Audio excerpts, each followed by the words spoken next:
Good afternoon, all.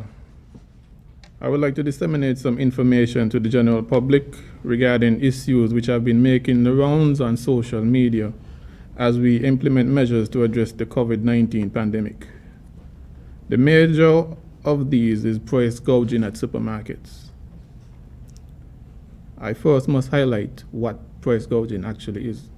Price gouging refers to when a seller increases the prices of goods or services to a level much higher than would be normally considered to be fair or reasonable.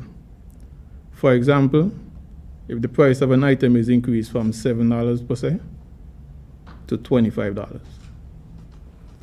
From our initial investigations of these claims of price gouging, we have seen that many of these complaints are in connection to price increases of $1 or $1 and a few cents.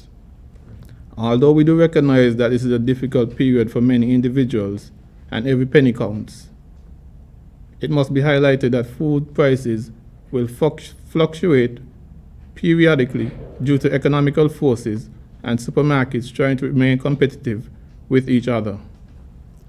I would encourage persons, however, who do think that they have come across instances of price gouging and excessive pricing of commodities to bring this to the attention of the Consumer Affairs Department at 465-1550 by email at consumeraffairs.skn@gmail.com or on our Facebook page, Consumer Affairs SKN.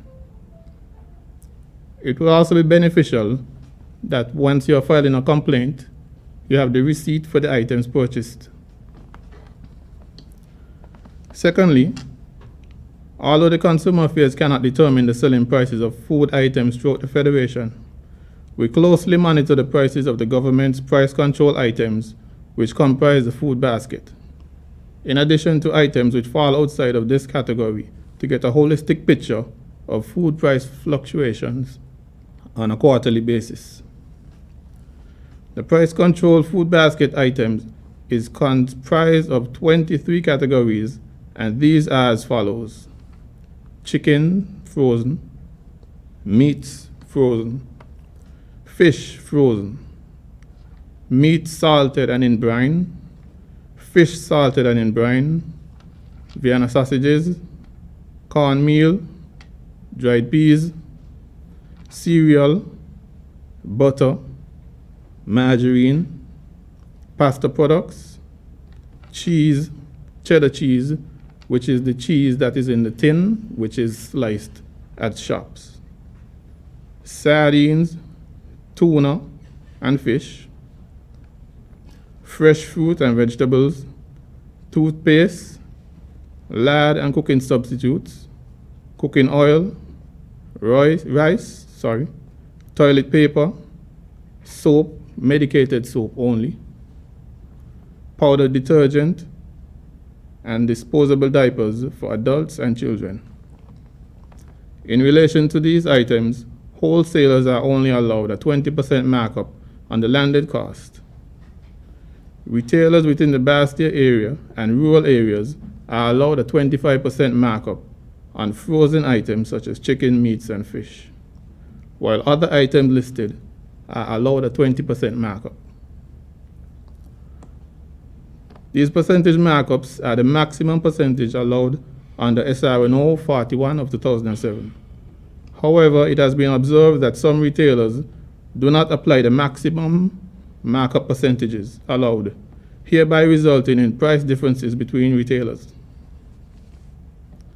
All other items outside of this list carry no restrictions, and companies are allowed to use markup percentages which are not determined by the government, but they should not be geared at taking advantage of consumers.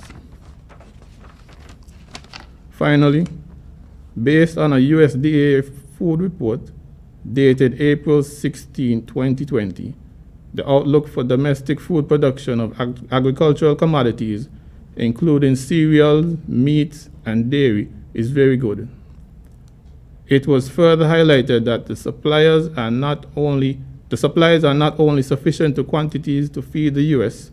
As you know, the U.S. is one of our main hubs for importation of food. it is not only, supplies are not only enough to feed the US, but also maintain robust export levels in the face of COVID-19. In light of this, consumers should shop wisely and not practice panic buying. I would like to ensure the public that as a member of the COVID-19 Compliance Task Force, the Consumer Affairs Department will be continuing its regular field visits to various establishments to ensure that the law in regard to consumer protection is followed, and lobbying for amendments to existing legislation where necessary for the benefit of the public. Thank you.